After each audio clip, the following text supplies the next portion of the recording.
विद्यार्थी मित्रांनो, मी रमाकांत पांचाळ आपले या ऑनलाईन प्लॅटफॉर्मवर खूप खूप स्वागत करतो।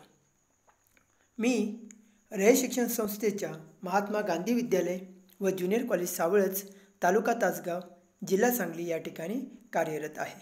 आपण या ठिकाणी 12वीच्या विद्यार्थ्यांसाठी इंग्लिश या विषयाची सिरीज लॉन्च केलेली आहे। या अगोदरच्या भागामध्ये आपण पहिल्या धड्यामधील पहिला एक्स्ट्रॅक्ट घेऊन त्याचे क्वेश्चन आन्सर डिस्कस केलेले होते। आता आपण घेणार आहोत या भागामध्ये त्यानंतरचा एक्स्ट्रॅक्ट, सेकंड एक्स्ट्रॅक्ट या ठिकाणी आपण डिस्कस करणार आहोत। यामध्ये आपण पॅरेग्राफ नीट शिकणार आहोत आणि त्यानंतर त्या पॅरेग्राफवरती आलेले क्वेश्चन आन्सर, त्याचे आलेले पर्सनल रिस्पॉन्स आणि ग्रामर सेक्शन चांगल्या प्रकारे या ठिकाणी डिस्कस करणार आहोत। तर जर काही विद्यार्थ्यांनी पहिला भाग बघितला नसेल तर तो बघून घ्यावा आणि त्यानंतरच हा भाग बघावा, म्हणजे त्यांना व्यवस्थित अभ्यासाची लिंक लागेल व ते व्यवस्थित सर्व कॉम्प्रिहेन्शन होईल।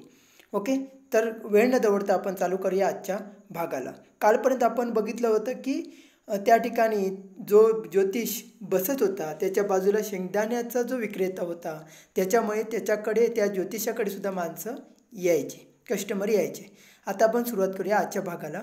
The astrologer transacted his business by the light of a flare which crackled and smoked above the groundnut heap nearby। बघा या ठिकाणी काय काय म्हटलंय बघा, ट्रान्झॅक्टेड हा शब्द आहे बघा। ट्रान्झॅक्टेड म्हणजे एखादा व्यवसाय करणे किंवा चालवणे।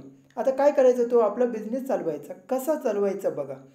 Bye the light of a flare which crackled and smoked. बघा या ठिकाणी आपल्याला दोन शब्द नीट लक्षात घ्यायचे आहेत। क्रॅकल्ड अँड स्मोक्ड म्हणजे काय, एखादी गोष्ट बघा, एक आग पेटताना ती तडतड अशी आवाज करत पेटते।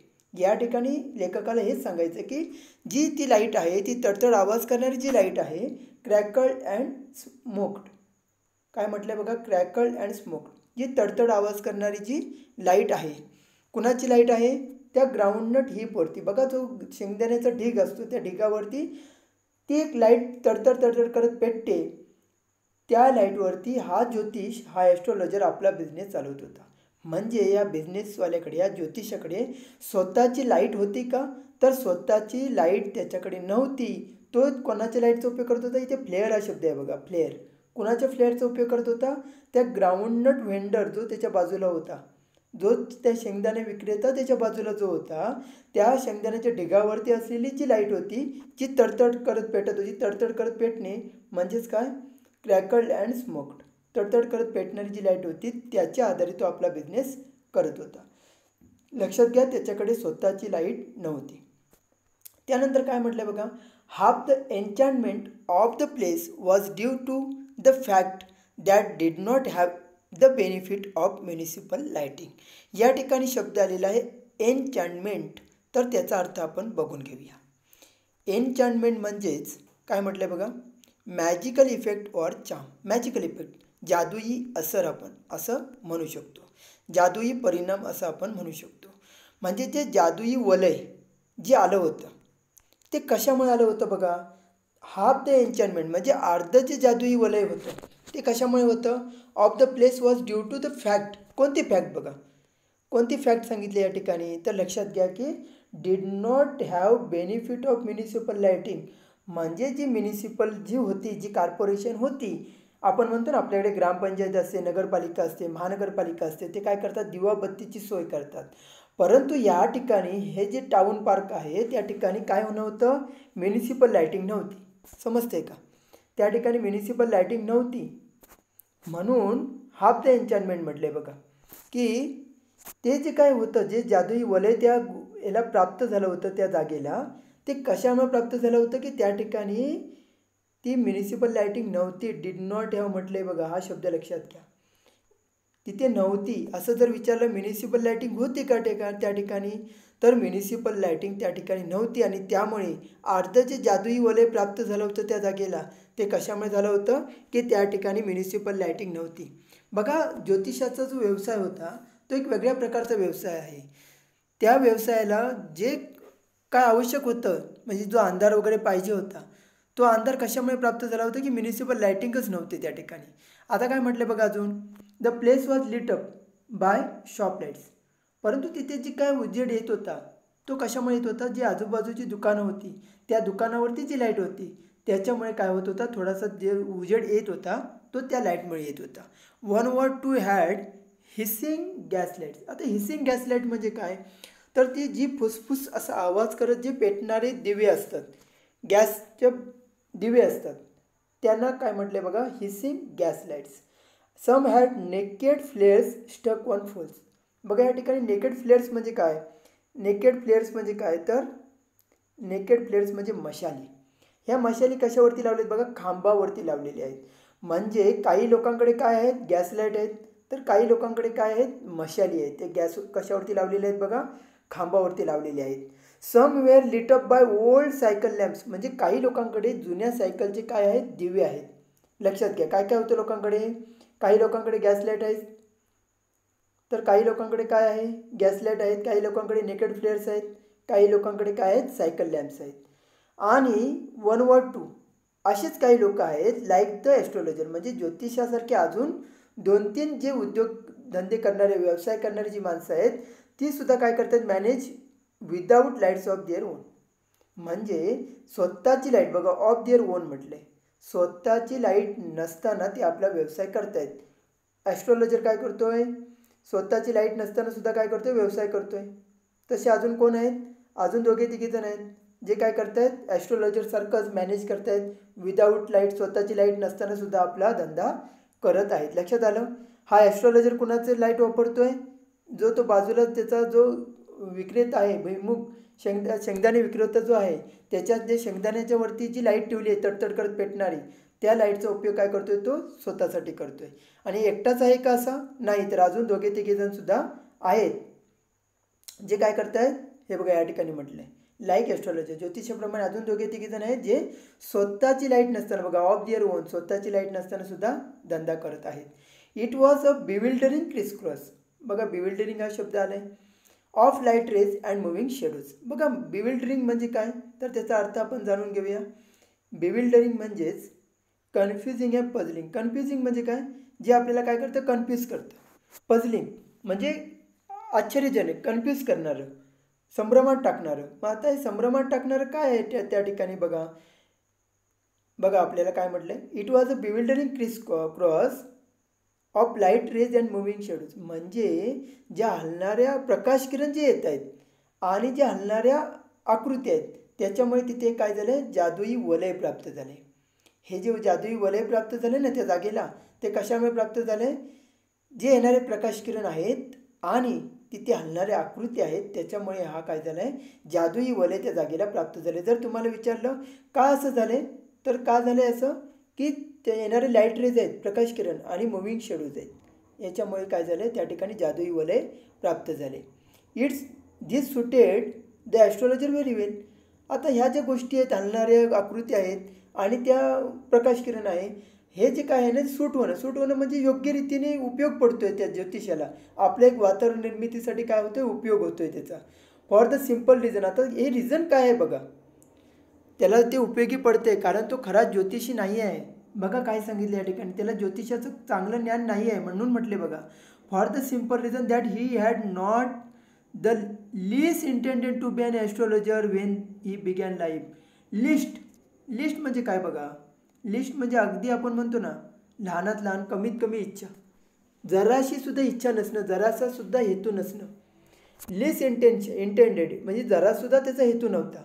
कशाचा हेतू नव्हता, टू बी ॲन ॲस्ट्रॉलॉजर म्हणजे ज्योतिष होण्याचा. समजते का सर्वांना, म्हणजे त्याच्याकडे जे त्याला जे वातावरण त्याला सूट होतं आहे. कारण का, तर एक छोटीशी गोष्ट आहे म्हटले बघा, सिम्पल रिझन म्हटले का, तर त्याला ही had not in the list intended, म्हणजे तो स्वतः अजिबात त्याला इच्छा नव्हती किंवा काही त्याचा हेतू नव्हता की आपण काय व्हावं, ज्योतिष व्हावं. व्हेन ही बिगॅन लाईफ म्हणजेच सुरुवातीला, आयुष्याच्या सुरुवातीला त्याला असं वाटतच नव्हतं की आपण ज्योतिष व्हावं. And he knew no more. बघा न्यू नो मोर म्हटलं, हा शब्द लक्षात घ्या. He knew no more what was going to happen to others. म्हणजे बघा ज्योतिषाचं काम काय असतं, की माणसांच्या आयुष्यात पुढे काय होणार आहे हे सांगणं, बरोबर. परंतु ह्याला काहीच माहीत नव्हतं बघा, म्हटलंय no more of what, he knew no more, त्याला काहीच माहीत नव्हतं बघा. काय म्हटलं या ठिकाणी, ही न्यू नो मोर. लक्षात घ्या या शब्दाचा अर्थ, की त्याला काहीच माहीत नव्हतं. काय माहीत नव्हतं? What was going to happen to others, दुसऱ्यांच्या आयुष्यात पुढे काय होणार आहे. बघा अजून काय म्हटलंय, than he knew no more of what was going to happen to others than he knew what was going to happen to himself in next minute.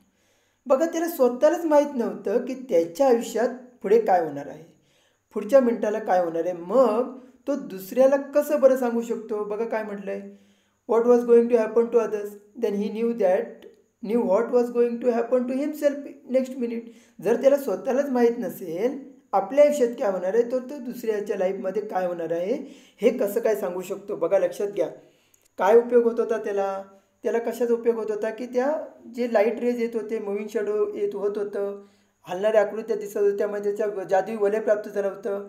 He G condition आहे त्याला व्यवस्थित सूट होत होती, चांगली होती. कारण का की त्याला पहिलं म्हणजे एकतर गोष्ट त्याला कोणताही हेतूच नव्हता की आपण भविष्य सांगणारं व्हावं. त्यानंतर त्याला काहीच कळत नव्हतं पुढच्या दुसऱ्याच्या आयुष्यात काय होणार आहे, कारण त्याला स्वतःच्या आयुष्यात काय होणार आहे हे माहीत नव्हतं. समजतं इथपर्यंत. त्यानंतर बघा काय म्हटलंय, ही was as much a stranger म्हणजे काय, अनोळखी. कशाशी अनोळखी आहे तो, स्टार्स म्हणजे ताऱ्यांबद्दल तो अनभिज्ञ आहे, त्याला काहीच माहीत नाही.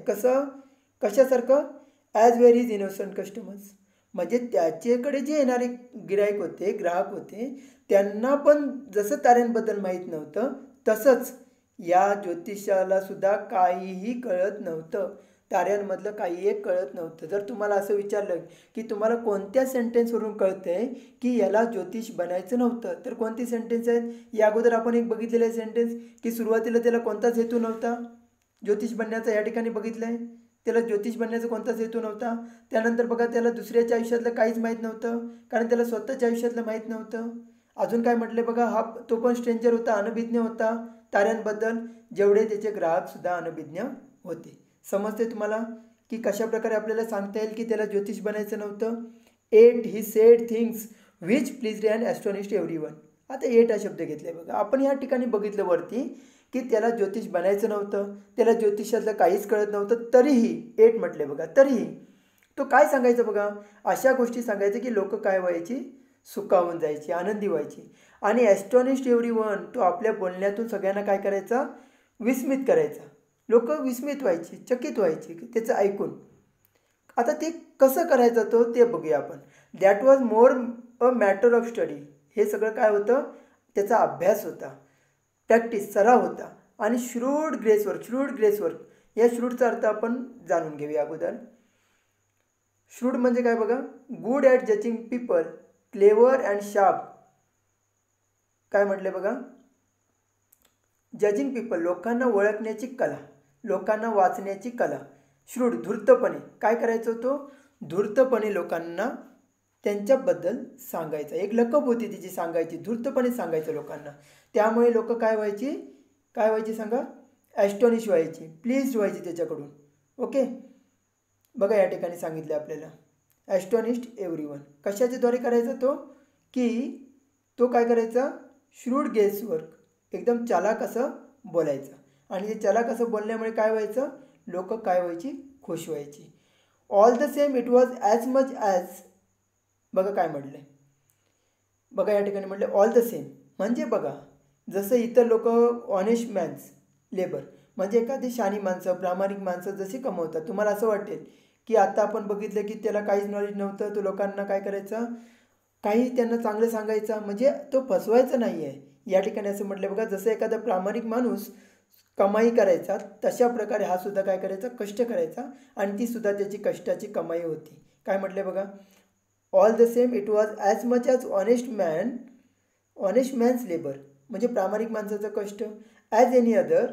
आणि डिझर्व करणे म्हणजे जी काही कमाई तो करत होता त्याला डिझर्व करत होता तो, म्हणजे ते तेवढं काम करत होता तो. Wedges he carried home at the end of the day, म्हणजे ती त्याची सुद्धा काय होती, कमाई होती. जसं एखादा प्रामाणिक माणूस चांगलं काम करून कमाई करतो, हार्डवर्क करून कमाई करतो, तसाच तो ज्योतिषसुद्धा हार्डवर्क करून कमाई करत होता. आता बघा त्याने आपलं विलेज का सोडलं, या प्रश्नाचं आपल्याला उत्तर ह्या पॅरेग्राफमध्ये मिळेल. ही had left his village without any previous thought. काय म्हटलं बा, प्रिव्हियस थॉट म्हणजे काहीतरी आपण एक विचार करतो, योजना बनवतो, त्याप्रमाणे आपण एखादं कार्य करतो. परंतु याने जे विलेज सोडलं आहे ते कसं सोडलं आहे?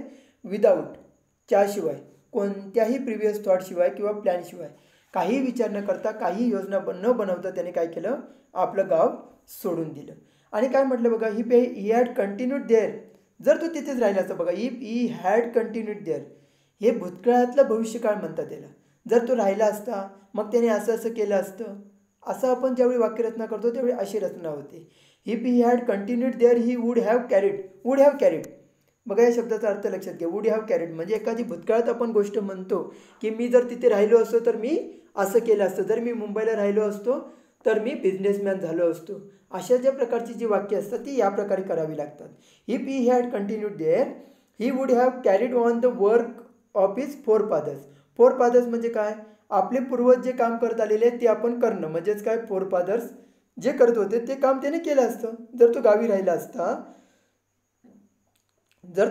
असता तर त्याने काय केलं असतं? आपल्या पूर्वजांप्रमाणेच काम केलं असतं. मग कोणकोणती कामं आहेत बघा?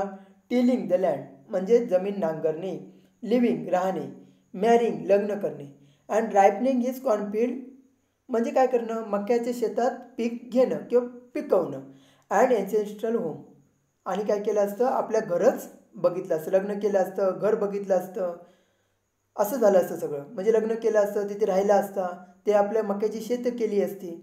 परंतु but that was not to be, या शब्दाचा अर्थ असा आहे परंतु असं घडणार नव्हतं. जर तो राहिला असता तर त्यांनी नांगरणी केली असती, पीक घेतलं असतं, आपल्या पूर्वजांच्या घरात राहिला असता, तिथे म्हातारा झाला असता. परंतु असं होतं का? असं होणार होतं का? But that was not to be, परंतु असं होणार नव्हतं. का? He had to leave home without telling anyone, त्याला आपलं घर सोडावं लागलं कुणालाही न सांगता. And he could not rest घेणं, कुठंच थांबायचं नव्हतं त्याला, कुठंच तो थांबू शकला नव्हता. का नाही? Till he left it behind a couple of 100 miles, म्हणजे शेकडो मैल चालपर्यंत त्याने कुठेही विश्रांती घेतली नाही, कुठेही थांबला नाही. अशा प्रकारे तो घरातून बाहेर पडला. To a villager it is a great deal, इतर गावातल्या लोकांना जेवढं तो चाललाय, जेवढी त्यांनी प्रवास केला, म्हणजे गावातल्या इतर लोकांसाठी काय होतं? As if an ocean float between. बघा ॲज इफ म्हणजे काय? जणू काही. ॲज इफचा अर्थ लक्षात घ्या. ॲज इफ जेव्हा वापरलं जातं त्यावेळी त्या वाक्याचा अर्थ होतो जणू काही. म्हणजे काय? जर गावातल्या लोकांचा विचार केला तर गावातल्या लोकांसाठी जणू काय स्वर्ग, जणू काय समुद्र ओलांडण्यासारखं होतं. म्हणजे त्याने जो प्रवास केला तो गावातल्या लोकांसाठी काय होतं? समुद्र ओलांडण्यासारखं होतं. म्हणजे गावातले इतर लोक कोणीही तेवढा प्रवास करू शकले नसते. समजला हा पॅरेग्राफ इथपर्यंत? आता आपण घेऊया याच्यावरचे क्वेश्चन ॲन्सर. ओके, बघा पहिला पार्ट असतो A1चा, ज्यामध्ये आपल्याला दिलेली असते ग्लोबल अंडरस्टँडिंग. म्हणजे तुम्हाला या ठिकाणी काय समजलं? बघा काय सांगितलं आपल्याला? Complete the following. If the astrologer had stayed in the village he would have carried on. म्हणजे जर तो गावी राहिला असता तर त्याला काय करावं लागलं असतं? आपल्याला सेंटेन्स काय करायचं? कंप्लीट करायचं आहे. बघा काय करावं लागलं असतं? The work of his forefathers namely tilling the land, living, marrying and growing old in his cornfield and ancestral home. तिथेच तो म्हातारा झाला असता. नेक्स्ट काय म्हटले बघा? The town hall park was remarkable place in many ways for an astrologer to build his business. बघा काय म्हटलंय? आपण या अगोदरच्या पहिल्या एक्स्ट्रॅक्टमध्ये सुद्धा सेम क्वेश्चन बघितलेला आहे, परंतु क्वेश्चनच्या आधारे आपल्याला काय करायचं आहे? या प्रश्नाचं उत्तर या एक्स्ट्रॅक्टच्या आधारे आपण लिहायचं आहे. मग या ठिकाणी काय काय नव्हतं बघा? Exceptional qualities. पहिली क्वालिटी काय होती? लॅक ऑफ म्युनिसिपल लायटिंग, म्हणजे त्या ठिकाणी म्युनिसिपल लायटिंग नव्हती. हे महत्त्वाचं आहे त्याच्या बिझनेससाठी. दुसरं काय होतं? Flare from the groundnut heap, म्हणजे जो ग्राउंडनट शेंगदाणा जो विकतोय त्याच्याकडे जी ज्योत आहे, जी मशाल आहे, जी आग आहे, त्याचा प्रकाश त्याला मिळतो. आणि ती आग कशी आहे? तडतडणारी आहे. कशी आहे ती? फडफडणारी आग आपण म्हणतो, तडतडणारे आग असं म्हणतो. म्हणून म्हटले बघा, जी होती त्या ठिकाणी क्रॅकलिंग लाईट, त्यानंतर हिसिंग गॅस लाईट म्हणजे जी फुसफुस करणारे दिवे असतात, त्यानंतर काही ठिकाणी मशाली आहेत आणि सायकल लॅम्प काही ठिकाणी जळत आहेत. म्हणजे ही जी काही वातावरण निर्मिती झाली आहे त्याच्या धंद्यासाठी ती काय आहे? योग्य आहे. अजून काय म्हटलं बघा? Bewildering criss cross of light rays and moving shadows, म्हणजे आकृती जे हलत आहेत आणि त्या ठिकाणी जसे प्रकाश किरण येत आहेत यामुळे त्याची एक वातावरण निर्मिती होते आणि त्याचा इफेक्ट त्याच्या ग्राहकांवरती होतो. त्यानंतर नेक्स्ट क्वेश्चन बघूया आपण. A2 या ठिकाणी कॉम्प्लेक्स फॅक्च्युअल क्वेश्चन्स आहेत. मग या ठिकाणी सांगितलं आपल्याला complete the following. The tactics म्हणजे कोणती युक्ती वापरतो तो ज्योतिष, कोणती युक्ती वापरतो हे आपल्याला काय करायचं आहे? सांगायचं आहे. म्हणजे कोणती युक्ती वापरतो? श्रूड गेसवर्क म्हणजे लबाड आणि धूर्त असं तो काय करतो, लोकांबद्दल त्यांच्या संबंधात बोलतो, धूर्तपणे बोलतो. ते त्याचं एक महत्त्वाचं पार्ट आहे. अजून काय म्हटलं बघा, स्टडी ऑफ ह्युमन नेचर म्हणजे माणसाच्या स्वभावाचा त्यांनी चांगल्या प्रकारे अभ्यास केला आहे. And practice of reading people, लोकांना वाचण्याचं त्याला काय आहे, कसब आहे की तो माणसांना लगेच ओळखतो. त्यानंतर बघा काय म्हटलं, describe how the astrologer had left the village. आताच आपण बघितलेलं आहे की त्याने कशाप्रकारे आपलं गाव सोडला. आता कशाप्रकारे गाव सोडला बघा, त्याने काय सांगितलं या ठिकाणी, the astrologer had left the village without any previous thought or plan. कोणताही विचार केला नव्हता किंवा कोणताही त्यांनी प्लॅन बनवलेला नव्हता. आणि त्याने काय केलं, left home without telling anyone, कुणालाच सांगितलं नाही गावामध्ये. आणि डिड नॉट रेस्ट, आत्ताच आपण बघितलं आहे, till he left behind his village a couple of miles.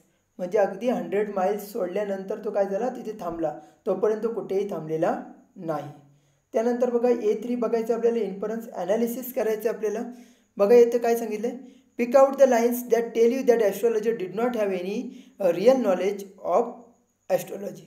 म्हणजे आपल्याला अशा कोणत्या लाईन्स आहेत ज्याच्यातून आपल्याला कळतं आहे की त्या ज्योतिषाला कोणत्याही प्रकारचं नॉलेज नव्हतं. पहिल्यांदाच आपण बघितलं की त्याला आधी पहिली गोष्ट म्हणजे त्याला कोणतंही इंटेन्शन नव्हतं की त्याला ॲस्ट्रॉलॉजर बनायचं आहे. म्हणजे सुरुवातीला त्याचा कोणताही हेतू नव्हता. When he begin his life, जेव्हा त्याने जीवनाची सुरुवात केली तेव्हा त्याचा कोणताही हेतू नव्हता की त्याला ॲस्ट्रॉलॉजर व्हायचं आहे. दुसरी गोष्ट काय बघा, की त्याला काहीच माहीत नव्हतं what was going to happen to others, काहीच माहीत नव्हतं. Then he knew what was going to happen to himself the next minute. स्वतःबद्दल काय होणार आहे, स्वतःच्या आयुष्यात काय होणार आहे हेच माहीत नव्हतं, तर दुसऱ्याच्या लाईफमध्ये काय होणार आहे कसं त्याला माहीत पडेल. त्यानंतर अजून काय म्हटले बघा, he was as much stranger to the stars as were his innocent customers. तो सुद्धा अनोळखी होता, अनभिज्ञ होता त्या ताऱ्यांबद्दल जेवढे त्याचे कस्टमर्स अनभिज्ञ होते. आणि चौथी गोष्ट काय सांगितली बघा, it was a bewildering criss cross of light rays and moving shadows this suited the astrologer very well. जे काही प्रकाशकिरण येत होते, हलणाऱ्या आकृत्या त्या ठिकाणी दिसत होत्या, याचा उपयोग तो ज्योतिषी आपल्यासाठी करून घेत होता.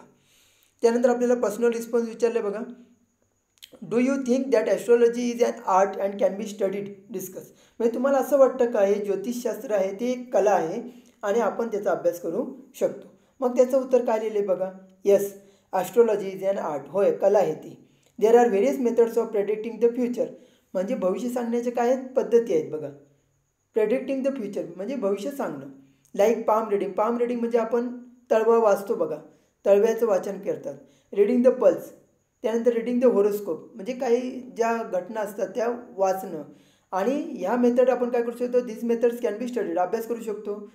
Or the knowledge can be inherited. Inherit म्हणजे करणं म्हणजे आपण आपल्या पूर्वजांकडून मिळवणं, इनहेरिट करणं.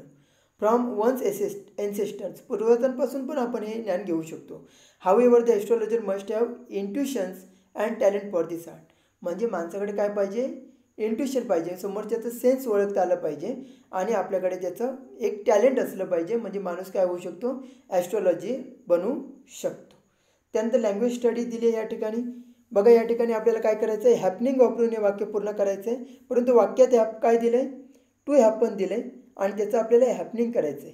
ही knew what was going to happen to himself the next minute. आपल्याला हॅपनिंग करून हे सेंटेन्स लिहायचं आहे. तर कसं होईल, ही न्यू व्हॉट कुड बी हॅपनिंग. कसं करायचं आहे या ठिकाणी, could be happening to himself the next minute. बघा कुड बीचा अर्थ आपण या ठिकाणी वापरायचा आहे. त्या ठिकाणी नंतर काय घेतले बघा, it was a bewildering crisscross of light rays. इथं बिविल्डर्ड करायचं आहे. इथं बिविल्डरिंग आहे त्याचं बिविल्डर्ड करायचं आहे. म्हणजे कसं होईल, he was bewildered by the crisscross of light raise. Okay. आणि त्यानंतर बघा आपल्याला निदर नॉर वापरायचं आहे. निदर नॉर म्हणजे बघा ज्या दोन गोष्टी असतात आपल्याला डिफरंट दिलेल्या असतात त्यापैकी पहिल्या गोष्टीपूर्वी निदर वापरायचं आणि दुसऱ्या गोष्टीपूर्वी नॉर वापरायचं. आता या ठिकाणी दोन गोष्टी कोणत्या आहेत बघा, without any previous thought. Previous thought ही एक पहिली गोष्ट आहे आणि प्लॅन ही दुसरी गोष्ट आहे. मग त्यानुसार आपण काय करायला पाहिजे, he had left his village with neither any previous thought nor plan. बघा ही दुसरी गोष्ट आहे. दुसऱ्या गोष्टीपूर्वी आपण काय लावायचं असतं, नॉर लावायचं असतं. निदर नॉर म्हणजे दोन्हीही नाही असा अर्थ होतो. त्या ठिकाणी आता सांगितलं बघा, 1 or 2 हॅड हिसिंग गॅसलाईट्स. आता या ठिकाणी हिसिंगचा उपयोग कशासाठी केला आहे, हिसिंगचा उपयोग आपण ॲडजेक्टिव्ह म्हणून केलेला आहे. तर अशा प्रकारे आपण आता काय करतो आहे, हे सेशन संपवतो आहे. तुम्ही काय करा, माझ्या चॅनलला जास्तीत जास्त लाईक करा, आपल्या मित्रांपर्यंत शेअर करा, कारण याचा उपयोग सर्व तुमच्या विद्यार्थी मित्रांना होणार आहे. आणि माझा चॅनल कृपया सबस्क्राईब करा, म्हणजे माझे नवनवीन व्हिडिओ 12वीसाठी येणार आहेत, ज्यामध्ये आपण एक्स्ट्रॅक्ट तर करणारच आहोत, पोएम ॲप्रिसिएशन करणार आहोत आणि रायटिंग स्किल व्यवस्थित शिकवणार आहोत. त्यामुळे तुम्हाला या सिरीजचा, या चॅनलचा खूप खूप उपयोग होणार आहे. तर विद्यार्थी मित्रांनो, कृपया या चॅनलला खूप खूप सबस्क्राईब करा, आपल्या मित्रांपर्यंत पोहोचवा. आणि तुम्ही माझा सेशन जॉईन केलात, शांतपणे ऐकून घेतलात, त्याबद्दल खूप खूप धन्यवाद. Thank you very much.